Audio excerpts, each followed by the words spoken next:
Continuamos hoy, amigo oyente, nuestro viaje por este libro de Zacarías, y volvemos al capítulo 10. Y estamos dedicando bastante tiempo a este capítulo porque lo consideramos de mucha importancia. En nuestro programa anterior consideramos lo que decía el versículo 6, y vamos a continuar desde allí. En este capítulo hemos podido apreciar dos cosas tremendas que son pertinentes para nosotros en el presente. Una de ellas es el aumento del interés en lo sobrenatural y lo que es satánico. Creemos que es necesario hoy probar a los espíritus como nunca lo hemos hecho antes para ver si son de Dios. Esa fue una advertencia porque eso es exactamente lo que envió a Israel a la cautividad, el apartarse de Dios y el volverse a esas cosas. Y siempre existe el peligro de prestar demasiada atención a lo demoníaco en lugar de prestar atención a lo divino. Inmediatamente después de presentar esto, Zacarías habla de la venida del Señor Jesucristo, quien sería la piedra angular. Y vimos en el programa anterior que Él iba a ser esa clavija, ese clavo que nos iba a mantener en la fe. Y también Él es el arco de guerra. Él llegará algún día a dominar la injusticia y a establecer su reino sobre la tierra. Mientras tanto, Dios dice algo en cuanto a la nación de Israel, y quizá usted quiera observar nuevamente lo que dice el capítulo 5 de Zacarías, donde ellos estaban edificando este templo, y un remanente muy pequeño de las 12 tribus regresará. Ahora usted quizás se pregunte, ¿cómo es que sabemos esto? Bueno, note usted que Él vuelve a decir lo que ha dicho ya varias veces. Porque yo fortaleceré la casa de Judá y guardaré la casa de José. En lo que se refiere a Dios, no hay 10 tribus perdidas.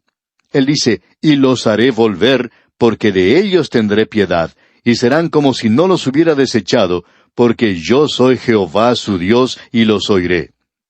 Este es el remanente de todas las tribus que han regresado, porque una delegación había venido desde Betel, y esa era una de las capitales del Reino del Norte. Ahora, ¿por qué Dios va a proteger a esta gente durante este intervalo? Bueno, Él lo explica claramente. Porque de ellos tendré piedad. ¿Cómo fuimos salvos usted y yo, amigo oyente? Bueno, no fue por obras de justicia que nosotros hubiéramos hecho, sino por su misericordia. Él es rico en misericordia, y ha tenido que tener mucho de esa misericordia para salvarme a mí, amigo oyente. Quizá Él no haya tenido necesidad de tanta misericordia para salvarle a usted, pero Él es rico en misericordia, Él tiene abundancia de misericordia. Y esa es la fase en la cual Él va a ayudarle a ellos, ya que ellos han regresado, y les advierte nuevamente en cuanto a volverse a la idolatría y aquello que es sobrenatural, aquello que es satánico, no solo superficialmente, sino en su totalidad. Ahora Dios dice que Él los guardará durante este período. Y eso lo lleva a uno al período que hemos denominado el período intertestamentario. Muy pronto vamos a estar estudiando el libro del profeta Malaquías, el último libro del Antiguo Testamento, y cuando terminó de escribir Malaquías, Dios dejó de transmitir. Él no transmitió por unos 400 años. Y entonces tenemos ese período interino. Ahora, en ese período interino, ellos probablemente sufrieron mucho más como nación que en cualquier otro tiempo, excepto tal vez durante la época de Hitler y el régimen nazi en Alemania. Y esta gente ha sido preservada a través de estos siglos. Y todo eso es bosquejado aquí en Daniel y Zacarías, donde tenemos un cuadro muy claro de ese período que llamamos período silencioso, que se encuentra entre Malaquías, en el Antiguo Testamento, y el Evangelio según San Mateo, en el Nuevo Testamento. Ahora Dios cubrió ese período muy bien, y lo cubre aquí. Ahora Él dice en el versículo 7, «Y será Efraín como valiente». En caso de que usted sea una de esas personas que creen que las 10 tribus se han perdido, Efraín es uno de los nombres que Dios le ha dado a las 10 tribus del norte. Si usted quiere comprobar esto, pues tiene que ver lo que dice Oseas, si es que se ha olvidado. Usted recuerda cuán tiernamente él decía ya en el capítulo 11 de su libro, versículo 8, «¿Cómo podré abandonarte, oh Efraín?» Dios no los abandonó. Ellos no están perdidos, amigo oyente, y ha sido por gracia que ellos han sido preservados como nación. Y durante ese período, Dios dice que Efraín será como un hombre poderoso, como un hombre valiente. Y uno de los hechos o relatos más sobresalientes y emocionantes de esta gente tuvo lugar durante ese período entre los testamentos. Y cómo los macabeos se mantuvieron firmes contra el conquistador sirio, uno de los generales de Alejandro Magno, que se llamaba Tito Epífanes, y él no era un general, sino que era del linaje del trono sirio, por supuesto. Y este hombre persiguió terriblemente a este pueblo, pero a ellos se les permitió mantenerse firmes. Y el versículo 7 de este capítulo 10 de Zacarías dice, «Y será Efraín como valiente, y se alegrará su corazón como a causa del vino. Sus hijos también verán y se alegrarán. Su corazón se gozará en Jehová». Este va a ser un período en el cual habrá muchas dificultades para ellos y estarán muy lejos de Dios muchas veces en ese período. Pero también habrá períodos cuando ellos se regocijarán en el Señor. Luego Zacarías dice en el versículo 8, «Yo los llamaré con un silbido, y los reuniré, porque los he redimido, y serán multiplicados tanto como fueron antes». Dios dijo que Él les iba a colocar de nuevo en esa tierra durante ese período. Y en realidad, el número de los que regresaba a la tierra aumentaba. Así es que había un gran número en el momento en que Jerusalén fue destruida por Tito, y se opina, y creemos que Flavio Josefo nos indica, que probablemente había 12 millones de personas en esa tierra. Bueno, esa cantidad es mucho mayor de la que se encuentra allí en el presente. Dios dice aquí, «Yo los llamaré con un silbido». Nos gusta mucho esa expresión. Dios está diciendo que Él los va a llamar con un silbido y los va a juntar.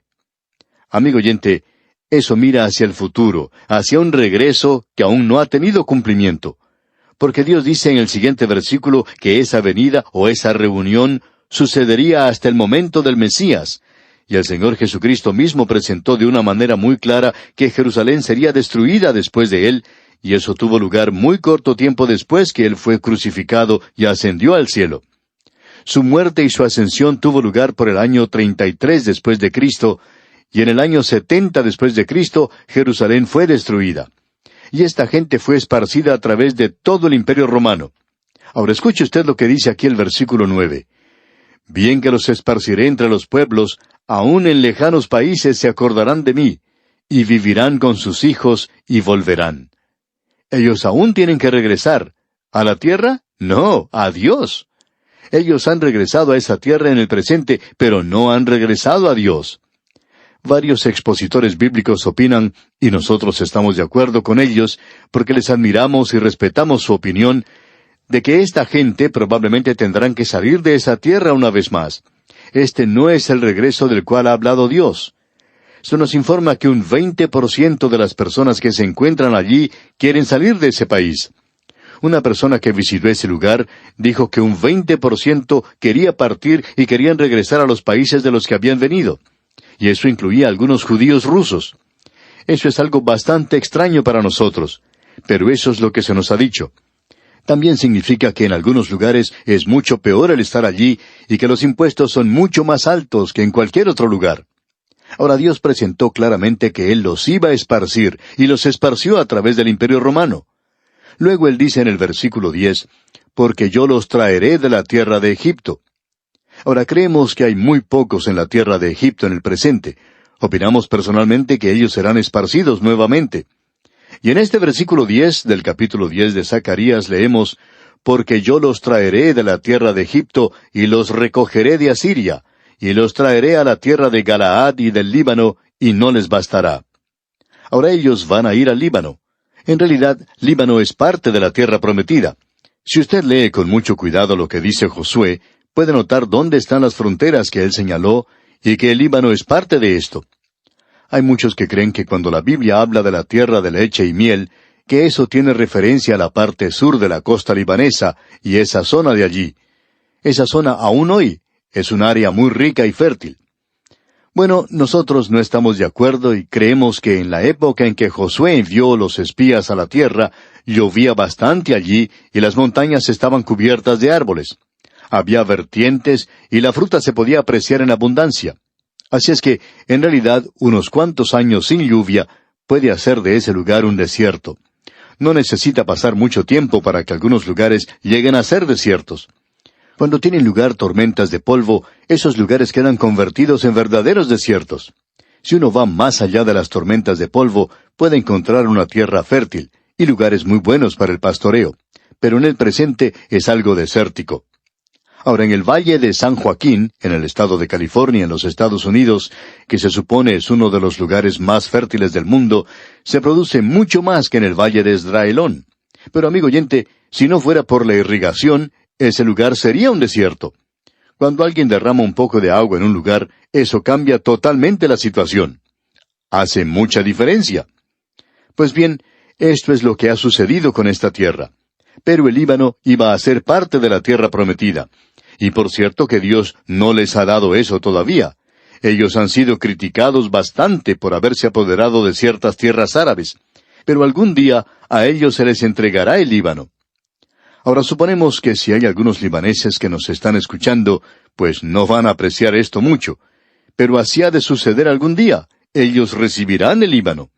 Pero no creemos que ellos deben preocuparse por esto, porque eso no va a suceder hasta cuando tenga lugar el milenio, y cuando eso comience, entonces todo llegará a ser tan maravilloso, aún para los libaneses, que no creemos que se vayan a quejar de eso. Luego en los versículos 11 y 12 de este capítulo 10 de Zacarías leemos: «Y la tribulación pasará por el mar, y herirá en el mar las ondas, y se secarán todas las profundidades del río. Y la soberbia de Asiria será derribada, y se perderá el cetro de Egipto. Y yo los fortaleceré en Jehová, y caminarán en su nombre, dice Jehová». Él está basando el regreso de esta gente utilizando el lenguaje que era apropiado al primer regreso cuando salieron de Egipto y a la misma clase de milagros. Usted recuerda que Jeremías nos dijo que ellos no recordarían la forma en que fueron sacados de Egipto, pero que ellos iban a hablar de la manera en que habían sido librados de los demás países. Y dice Jeremías en el capítulo 23, versículos 7 y 8, «Por tanto, he aquí que vienen días, dice Jehová, en que no dirán más, vive Jehová, que hizo subir a los hijos de Israel de la tierra de Egipto, sino, vive Jehová, que hizo subir y trajo la descendencia de la casa de Israel de tierra del norte y de todas las tierras a donde yo los había echado, y habitarán en su tierra». Ahora, ¿qué quiere decir todo esto? La Pascua está asociada con el éxodo de la tierra de Egipto, el comienzo de ese período tan milagroso. Y ahora Dios dice que cuando Él los saque o los lleve de regreso a esa tierra, será tan milagroso que ellos se van a olvidar de la salida de Egipto, y recordarán la forma maravillosa en que los juntó otra vez y que los llevó de regreso a su tierra. No creemos que la interpretación profética más exagerada hoy pudiera presentar una explicación de que el regreso presente es el cumplimiento de esto, porque no puede ser así. Y hablando honradamente, amigo oyente, debemos decir que no lo es. Bien, con esto llegamos al capítulo 11 de Zacarías. Y este es el último capítulo en esta división donde tenemos esta carga o profecía que en realidad gira en la primera venida de Cristo. Antes de entrar en esto, quisiéramos presentarle la división de este capítulo. Y el título que le hemos dado es: «El Señor Jesucristo tiene que ser rechazado como el Rey en su primera venida». Ahora esta primera sección se ha construido y gira alrededor de la primera venida de Cristo. Y en el primer versículo de este capítulo 11 de Zacarías leemos: «Oh Líbano, abre tus puertas, y consuma el fuego tus cedros». Esto no parece muy prometedor. Francamente hablando, esto nos revela que habrá un esparcimiento aún después de la época de Zacarías. Y nuevamente debemos decir que creemos que esto fue realizado por los romanos. Los romanos utilizaron el mismo método que utilizó Alejandro Magno. Ellos descendieron desde el norte. No queremos entrar en mucho detalle hoy, pero en el Líbano, arriba de Beirut, uno llega a un lugar que se conoce, o que le llaman ellos, tarjeta de negocios de las naciones del mundo. Alguien lo ha llamado así en el pasado. Y cada gran general de cualquier nación grande que pasó por ese lugar, instaló allí un monumento, es decir, que inscribió su nombre en las rocas del lugar. Y cuando el visitante pasa por allí, puede observar todas esas inscripciones, y con la ayuda de algún traductor, puede leer lo que dijeron los persas y lo que dijeron los griegos. Y amigo oyente, todos los grandes generales pasaron por ese lugar, porque ese es el comienzo de lo que se conoce como la Gran Grieta. Ahora, esa fisura o falla sigue hacia adelante, y uno la puede volver a encontrar en Palestina, en el norte del Mar de Galilea. Y el Mar de Galilea es parte de esa Gran Grieta. También lo es el río Jordán y el Mar Muerto. Y esa gran fisura o falla sigue hacia el norte de África. Ahora, los generales pasaban por esa gran fisura. Así es que aquí los encontramos nuevamente llegando al Líbano. Y en este primer versículo del capítulo 11 leemos: «Oh Líbano, abre tus puertas, y consuma el fuego tus cedros». Los cedros del Líbano eran muy famosos. Estos fueron utilizados en el primer templo. Esa madera fue utilizada en gran cantidad en ese lugar. El templo de David y evidentemente el palacio de Salomón fue edificado con madera de ese lugar. Luego dice en el versículo 2 de este capítulo 11 de Zacarías, «Aúlla, oh ciprés». Y eso se refiere a esos famosos cedros del Líbano. Esos árboles han desaparecido en su gran mayoría. Y esto es muy interesante. Hay muy pocos de ellos que se pueden ver en el presente. Y el visitante puede apreciar uno de estos árboles en un parque en Jerusalén, en las afueras de la ciudad, y se le ha cuidado mucho. Pero también se puede ver uno en la ciudad de Beirut, y es un árbol raquítico, digamos, aunque es un árbol que ha crecido bastante. Y el lugar donde estos árboles pueden crecer más y mejor es donde hay nieve. En realidad, el significado del nombre Líbano es blanco, y tiene que ver con las montañas cubiertas de nieve en el Líbano, y esa gran grieta o fisura baja al otro lado de las montañas. Allí es donde fue construido Baalbek, en ese lado, el otro lado de esas montañas. Era un pasaje tremendo para los grandes conquistadores del pasado, aún para Egipto y Babilonia, y los medo-persas, los sirios y los griegos, y más adelante Roma. Y creemos que aquí tenemos la descripción del avance de Roma. Ahora leamos este versículo 2. «Aúlla, oh ciprés, porque el cedro cayó, porque los árboles magníficos son derribados. Aullad, encinas de Basán, porque el bosque espeso es derribado». Ahora Basán se encuentra en la parte norte de Israel. Y allí había muchos árboles de cedro. Luego el versículo 3 comienza diciendo, «Voz de aullido de pastores, porque su magnificencia es asolada». Y nuevamente tenemos aquí que ha habido falsos profetas y falsos pastores. Ellos habían estado señalándole a la gente una dirección equivocada. Les habían estado dando palabras de aliento. Y el versículo 3 completo de este capítulo 11 de Zacarías dice, «Voz de aullido de pastores, porque su magnificencia es asolada. Estruendo de rugidos de cachorros de leones, porque la gloria del Jordán es destruida». Los cachorros de leones son los leones príncipes. Y el versículo 4 continúa, «Así ha dicho Jehová mi Dios, apacienta las ovejas de la matanza». Eso es algo casi aterrador. Y el versículo 5 dice, «A las cuales matan sus compradores y no se tienen por culpables. Y el que las vende dice, bendito sea Jehová, porque he enriquecido, ni sus pastores tienen piedad de ellas». ¿Qué cuadro el que tenemos aquí de lo que va a sucederle a este pueblo cuando lleguen los romanos? Y el versículo 6 dice, «Por tanto, no tendré ya más piedad de los moradores de la tierra, dice Jehová, porque he aquí, yo entregaré los hombres cada cual en mano de su compañero y en mano de su rey, y asolarán la tierra, y yo no los libraré de sus manos». Dios está diciendo que Él va a permitir que eso tenga lugar, porque ellos no solamente se han apartado de Él, sino que han rechazado al Mesías cuando Él vino. Bien, amigo oyente, seguiremos con este mismo tema, Dios mediante, en nuestro próximo programa, y analizaremos lo que nos continúa diciendo este capítulo 11 de Zacarías. Que Dios le bendiga es nuestra más ferviente oración.